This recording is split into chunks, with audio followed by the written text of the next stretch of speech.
할렐루야. 오늘 말씀을 통해서 하나님의 은혜와 사랑을 깨닫는 복된 시간 되기를 간절히 바랍니다. 오늘 말씀 요한복음 18장 19절에서 27절까지의 말씀입니다. 오늘 말씀은 예수님께서 대제사장들에게 신문을 받고 재판을 받는 그런 과정을 묘사하고 있습니다. 여러분 살아가면서 재판을 받아봤습니까? 이 재판을 한번 받아보면 인생에 대해서 굉장히 많은 그런 경험을 한다고 합니다. 내가 누구인지, 나 위치가 어디인지를 명확하게 한번 보는 그런 계기가 된다고 하지요. 뭐 살면서 이 재판이라는 게 반가운 게 아니어서 재판을 받지 않으면 가장 좋죠. 또 우리 그런 삶을 돌아보면 뭐 재판받고 판결받을 만큼 그렇게 나쁜 짓은 안 하고 있는 거죠. 할렐루야. 그래서 이렇게 잘 살아야 됩니다.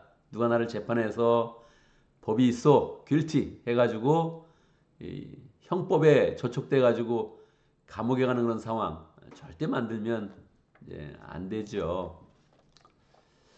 그런데 우리가 이렇게 안 해봤기 때문에 이런 내용들을 조금 더 잘 깨닫지 못하는 그런 수가 있습니다. 사실 성경을 볼 때는 이 감정이 동해서 예수님의 그런 모습 가운데 우리의 위치를 발견하고 또 우리의 모습을 찾아서 하나님 앞에 바로 서는 게 굉장히 중요한데 이 재판이라는 게 굉장히 생소하고 우리가 평소에 경험해 보지 않으니까 말씀을 잘 이해하지 못할 그런 상황들이 생기죠. 오늘 말씀은 정말 이렇게 또 감정을 잘 이입해서 예수님의 그런 상황들을 좀 더 잘 살펴봐야 됩니다. 뭐 가까운 그런 삶 중에 재판을 받게 되면 그런 거 한번 잘 이렇게 생각해보고 그때 이런 감정과 그때 느낌을 이렇게 잘 보면 좋죠. 그럼 우리 형님이 한번 재판을 받게 되었는데 뭐 개인적인 비리라기보다는 그냥 업무상으로 함께 공동의 책임을 지게 됐습니다. 7명이 한꺼번에 재판을 받게 되었는데 그 중에 몇 사람은 감옥에 가게 돼 있는 거예요. 7명 중에. 형님의 위치가 한 중간쯤 있어서 결국은 이제 마지막에 뭐 무죄까지는 아니어도 감옥에 가는 그런 상황은 이제 안 일어나고 이제 잘 마무리가 되었죠. 우리가 재판을 받는 그런 상황이라면 어떤 그런 그 마음으로 재판에 임할까요? 여기서 좀 잘못되면 감옥에 가게 된다. 실제로 그 재판에서는 세 사람이 이제 어쨌든 업무상의 책임을 지고 감옥에 가게 됐어요. 이게 뭐 얼마나 두려운 그런 일입니까? 그러니까 이 재판을 준비하면서 뭐 변호사도 준비하고 변호사도 처음에는 몇 천만 원 정도 이렇게 쓰다가 결국은 이제 뭐 억 단위까지 이렇게 가게 된 거죠. 1심으로 안 끝나고 2심까지 가고 3심까지 가니까 그냥 이제 마지막까지는 더 쓰다 보니까 돈도 이제 많이 쓰고 결정적으로 이게 잘못되면 감옥에 간다 이런 두려움이 이렇게 있으니까 이걸 뭐 최선을 다해서 이제 임하는 겁니다. 이러한 재판 정말 이렇게 뭐 우리한테 이렇게 다가오면 굉장히 이게 무서운 거죠. 근데 그나마 오늘날에는 그래도 뭐 변호사도 있고 또 그래도 어느 정도 자기가 어필할 수 있는 그런 방법들이 여러 가지가 있는 거거든요. 삼심제도도 있고 그래도 어쨌든 공정하게 하려는 그런 그 제도가 있으니까 우리가 이렇게 무자비하게 막 재판받고 거기서 뭐 폭행당하고 뭐 핍박받고 그런 경우가 이제 없는 건데 예수님은 이제 뭐 삼심제도도 없었고 지금은 뭐 사실 정식 재판도 아니어서 뭐 사람들이 그냥 옆에서 그냥 뭐 무도하게 그냥 아주 그냥 막 폭행하고 하면서 지금 진행이 되는 그런 과정이란 말이에요.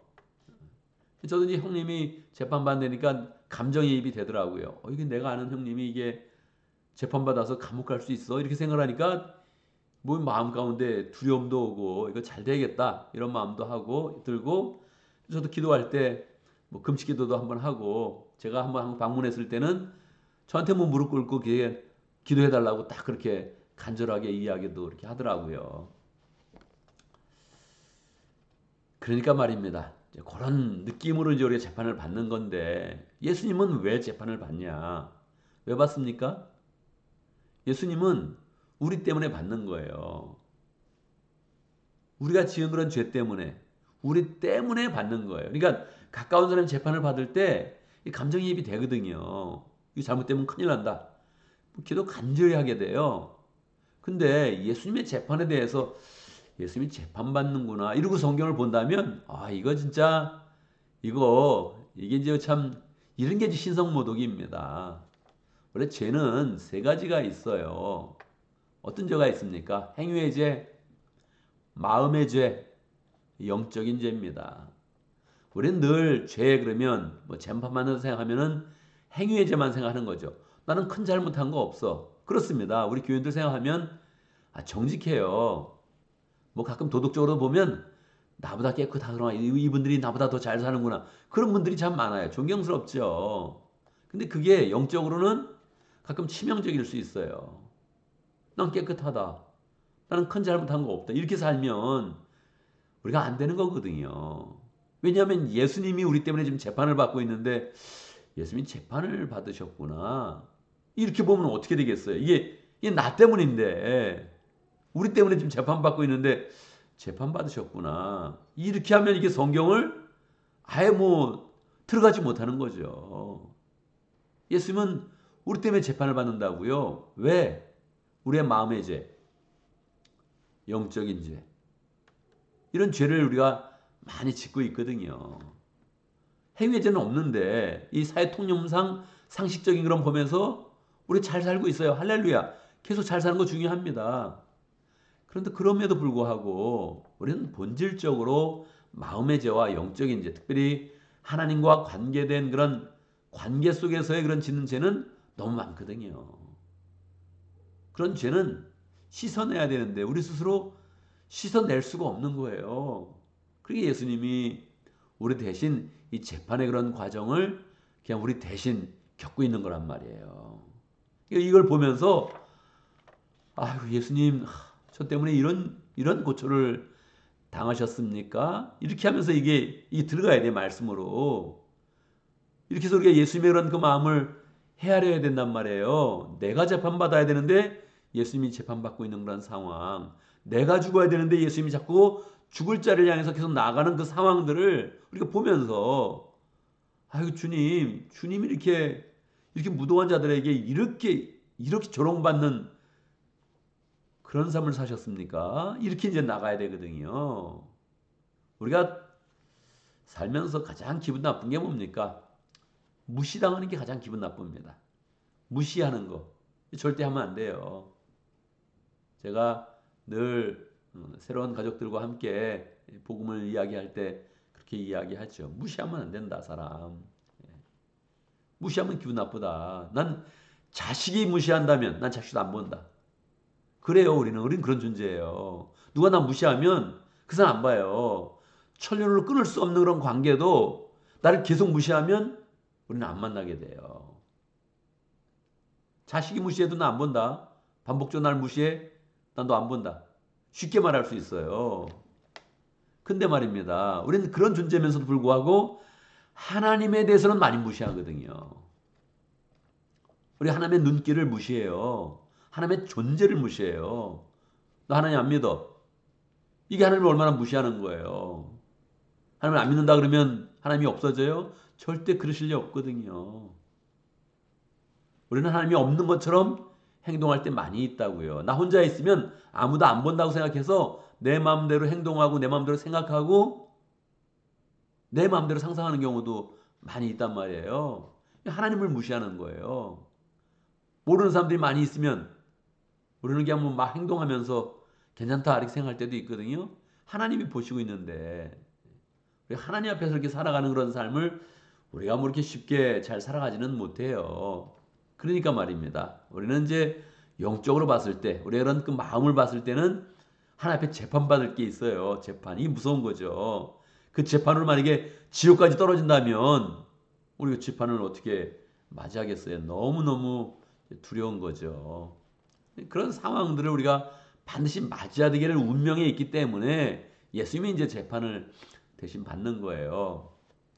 그렇지만 뭐 예수님께서 가시면 사실 웃기잖아요. 예수님이 심판하시고 예수님이 재판장에 서야 되는데 지금 대제사장이랍시고 그 대제사장이 하나님이 세우신 그런 대제사장도 아니고 로마의 정권 속에서 세워진 그런 제사장들, 그냥 헤로도 한거 붙어가지고 그냥 권력을 탐하면서 돈이나 추구하는 이런 대제사장들, 말 그대로 어용 중에 어용 같은 그런 대제사장들이 서서 의복을 입고 그냥 권위를 내세우면서 예수님을 재판하는 거예요. 이게 얼마나 이상한 일입니까? 근데 그게 나 때문에 지금 일어나는 일이다. 이게 그냥 일어나는 게 아니고 내 죄 때문에 나를 구원하시려고 일어나는 일이다. 이렇게 접근을 해서 이 상황들을 잘 우리가 파악을 해야 되는 거죠. 예수님에게 막 따지는 겁니다. 안나스가. 무슨 가르침을 했느냐? 네가 메시라고 그랬는데 맞느냐? 이러면서 막 따지는 거예요. 그러니까 예수님이 아니 내가 이런 일들은 숨어서 한 것도 아니고 몰래 한 것도 아니고 그냥 항상 퍼블릭에서 공적으로 이렇게 많은 사람들 앞에서 설교를 했고 많은 사람이 들었는데 왜 이렇게 몰래 나를 잡아와서 이런 식의 신문을 하느냐 이야기를 하셨죠. 그랬더니 옆에 있는 그런 경비병이 막 예수님을 때립니다. 손바닥으로 예수님을 치면서 네가 대제사장 앞에서 이렇게 많이 말대꾸를 많이 하느냐? 이러면서 막 예수님을 손바닥으로 치는 거예요. 그런 손바닥으로 맞아봤습니까? 누구한테? 아마 이 나 때는 뭐 학교에서 누구 때리는 거 너무 쉽게 생각했단 말이에요. 그냥 맞을 수도 있죠. 그럴 때 때리는 게 뭐 크게 문제가 아니었는데 최근에 와서는 뭐 서로 아마 때리고 그런 일들은 별로 없죠. 그죠? 서로 기분 나쁘게 해도 뭐 때리는 일들 별로 없죠. 그러니까 우리는 잘 맞아보질 않아요. 사실 이게 맞는 게 좋은 건 아닌데 누구한테 폭행을 당하면 내 위치를 보는 거 아니에요? 내가 누군지를 보게 되는 거죠. 아, 원래 내 죄인인데 이 지옥 갈 그런 그 존재인데 그 위치를 이제 아는 건데 우리는 뭐 자꾸 이제 그런 삶을 안 사니까 이제 자꾸 우리를 이제 못 보는 거예요. 대신 예수님이 지금 그 일을 이제 당하고 있는 거란 말이에요. 뭐 안나스 한번 갔다가 다시 또 가야바한테 또 끌려갔다가 계속 그러면서 신문을 받으면서 중간중간 이제 폭행을 당하시면서 지금 그렇게 신문을 받고 재판을 이제 받는 거란 말이에요. 이런 모습을 보면서 우리는 우리의 이런 그 모습을 보고 또 그런 예수님을 생각할 때, 야, 이거 예수님 이름 으시면 안 된다. 이거 내가 당해야 되는데 주님, 이게 나 때문에 이런 일 당하십니까? 제가 주님을 위해서 고초를 당하겠습니다. 이렇게 이제 안 먹어야 되죠. 근데 그러한 모습을 가지려고 우리 딱 보고 있으면 제자들의 모습이 나타나는 거예요. 제자들은 다 도망갔고 거기에 이 제자가 베드로가 따라왔는데 이제 세 번째로 여기서 베드로가 예수님을 부인하는 겁니다. 그중에 확실하게 베드로의 모습을 본 사람, 특별히 이 대제사장 말고의 친척이 딱 보면서 내가 그때 봤다. 당신이 칼 휘두르는 것도 봤다. 당신 맞지? 이렇게 했는데 베드로가 다시 한번 예수님을 이제 마지막으로 부인합니다. 세 번째 부인하는 거죠. 누가복음에서는 이때 그냥 저주가 된 게 아니라 예수님을 부인하는데 이 사람이 안 믿으니까 예수님 저주하면서 부인했다. 그렇게 표현하고 있습니다. 뭐라고 예수님을 저주하면 좋을까요? 여러분. 내가 예수님을 막 부인하면서 지금 나의 그런 결백을 주장해야 돼. 뭐 결백하지 않은데 결백을 주장하는 나 예수님 제자 맞다 이래야 되는데 나 예수님 제자가 아니다. 거짓을 이제 증명해야 되는 그런 상황인데 무엇으로 그렇게 증명하겠습니까? 어떤 말로 하겠습니까? 아마 예수님을 더 이렇게 블레임해야 되는 거죠. 저 사람은 나쁜 사람이다. 저 사람은 십자가에 죽는 게 맞다.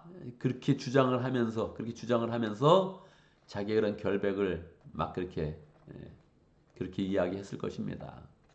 그때 한 번 더 나가잖아요. 예수님과 베드로가 눈도 한번 마주쳤다. 눈빛도 마주쳤다. 뭐 이렇게 나오잖아요. 그러니까 말입니다.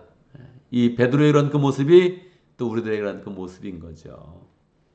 우리는 그렇습니다. 내가 살려면 예수님 항상 모독하고 예수님 부인하고 그렇게 할 수 있는 그런 존재입니다. 이 모습을 우리 한번 보면서 우리 이런 그 마음 가운데 다짐해야 되죠.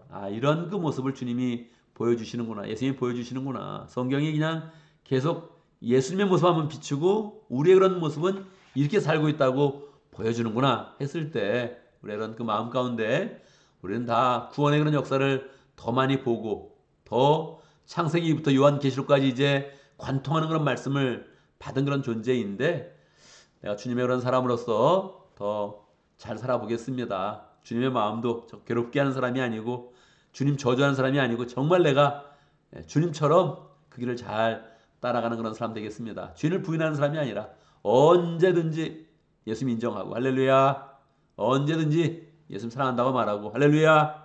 이게 그냥 뭐 좋을 때만 하는 것이 아니라 어려울 때도 힘들 때도 핍박이 와도 내 예수님은 꽉 붙잡는다. 이렇게 마음 먹고서 우리의 그런 삶 가운데 정말 예수님의 길을 따라가면서 또 그 길 가운데서 예수님처럼 다른 삶을 구원하고 구원의 역사를 펼치는 복된 그런 삶이 되면 좋겠습니다. 오늘도 말씀을 보면서 우리가 기도 제목을 붙잡습니다. 우리가 어떤 상황이든지 주님을 부인하지 않고 주님을 시인하고 주님의 사랑을 나타내고 주님께 영광 돌리는 복된 삶을 잘 살아갈 수 있도록 그렇게 함께 기도합니다. 오늘 모로코 목장을 위해서 기도하겠습니다. 박진영 목자님, 이현 목녀님 위해서 기도하고 또 목원들 위해서 기도하고 또 강스테반 선교사님 위해서 함께 기도하도록 하겠습니다. 오늘 교회를 위해서 기도하는데 오늘 삶 공부를 생각하면서 함께 기도하면 좋겠습니다. 이번 주에 생명의 삶 시작하고요. 또 새로운 삶, 생명의 삶 4명, 새로운 삶 또 4명, 3명인가요? 한 명 줄어서 3명, 또 경건의 삶 4명, 그리고 또 부부의 삶 4명 이렇게 듣고 있습니다. 삶 공부가 진행되는데 삶 공부가 개설될 때마다 말씀의 열정을 가진 그런 사람들이 많이 나타나도록 이때도 항상 우리는 우리의 그런 그 모습이 또 나타나는 겁니다. 말씀을 얼만큼 열정을 알고 싶어 하는지 하나님의 복음에 대해서 얼만큼 열정이 있는지 우리는 그 마음 가운데 영적인 지식이 없으면 우리는 이제 뭐 망하는 겁니다. 그래서 늘 또 이렇게 열정을 내서 잘 항상 상 공부 이렇게 할 수 있도록 해야 되죠. 우리 공체가 늘 상 공부 열 때마다 열정으로 또 함께 모이고 말씀으로 풍성해지고 굳건하게 사는 복된 시간 될 수 있도록 그렇게 함께 기도하겠습니다. 제가 먼저 기도하고 함께 기도하는 시간 갖도록 하겠습니다. 기도합니다. 우리 주님의 은혜와 사랑을 찬양합니다. 우리가 받아야 될 그런 고초 주님께서 당하시고 우리가 당해야 되는 모욕과 조롱의 그런 그 자리에 주님께서 서서 그 모든 것을 감당하시고 우리를 영광의 자리로 믿음의 자리로 영생의 자리로 인도하시니 감사합니다. 우리가 그 은혜를 풍성히 입었습니다. 또 복음을 관통하는 그 모든 영적 지식을 우리가 받았는데 주님 우리가 또 주님을 늘 찬양하고 시인하고 주님의 길을 따라가는 복된 그런 삶 될 수 있도록 역사하여 주옵소서. 하나님 아버지 우리의 목장을 허락하신 감사합니다. 목장의 삶을 통해서 주의 능력을 더 풍성히 나타내게 하시고 사랑을 나누게 하시고 이 땅 가운데 복음과 사랑을 풍성히 심어가는 복된 삶이 될 수 있도록 역사하여 주옵소서. 모로코 목장의 박진영 목자님, 이현 목련이 주님께서 세우심을 감사합니다. 주님을 사랑하는 그런 그 마음으로 목장을 잘 세워갈 수 있도록 인도하신 것 감사합니다. 열정으로 목장 사역을 할 때마다 주의 은혜와 사랑과 능력이 풍성히 나타나게 하시고 함께 모이는 모든 그런 모원들 영적인 그런 가족을 잘 이루어서 믿음의 가족을 잘 이루어서 서로 사랑을 나누며 믿음 가운데 잘 성장할 수 있도록 역사하여 주옵소서. 강스테반 선교사님 축복하여 주시고 하나님 몸이 약한 그런 중에도 열정으로 선교지에서 생명을 다한다는 그런 그 마음으로 사역하고 있습니다. 축복하여 주시고 가정도 축복하여 주시고 늘 주의 은혜와 사랑과 능력이 그 삶 가운데 풍성히 나타나도록 역사하여 주옵소서. 하나님 우리 교회 상공부를 허락하여 주신 것 감사합니다. 매 학기 우리가 상공부를 개설할 때마다 열정이 이런 사람들을 잘 세워주시고 상공부를 통해서 영적인 지식을 풍성하게 부어주시고 우리가 그 영적인 지식 가운데서 온전히 서가며 하나님을 더 잘 알아가며 살아가는 복된 삶이 될 수 있도록 인도하여 주옵소서. 하나님 아버지 오늘도 주의 은혜 가운데 우리가 함께 새 아침에 함께 기도하고 말씀을 듣고 시작합니다. 주님께서 우리의 기도 가운데 함께 하시고 말씀으로 늘 역사하시고 우리가 기도하는 것마다 주님께서 응답하셔서 하나님의 살아계심을 늘 풍성히 드러낼 수 있도록 인도하여 주옵소서. 우리의 많은 그런 시간들이 영적인 그런 그 모든 그런 생활보다 우리가 직장 생활하고 또 사업하고 가정을 돌보는 일들에 많은 시간들을 쓰고 있습니다. 그 모든 시간들도 다 주의 은혜 가운데 감당할 수 있도록 인도하시고 주님이 주시는 지혜와 능력 가운데 잘 감당할 수 있도록 역사하여 주옵소서. 허탄한 마음을 품지 않게 하시고 필요 없는 생각들을 하지 않게 하시고 신경 쓰지 않을 것을 신경 쓰지 않으며 우리의 그 마음이 늘 주의 은혜로 풍성하도록 역사하여 주옵소서. 예수님의 이름으로 기도드리옵나이다. 아멘.